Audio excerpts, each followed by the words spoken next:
Consumer protection act 1986 ప్రకారం district లెవెల్లో, state లెవెల్లో, నేషనల్ లెవెల్లో ఈ కన్జ్యూమర్ రిడ్రెసల్ ఫోరమ్స్, కోర్ట్స్ ఉన్నాయన్నమాట.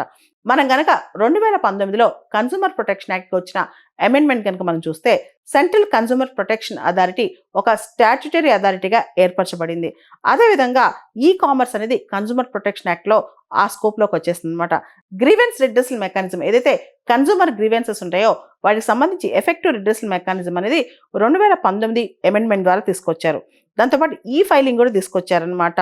ఇవన్నీ కూడా ఎఫెక్టివ్గా ముందుకెళ్లేందుకు 2022లో కన్జ్యూమర్ ప్రొటెక్షన్ యాక్ట్ సంబంధించి గైడ్ లైన్స్ కూడా తీసుకొచ్చారనమాట.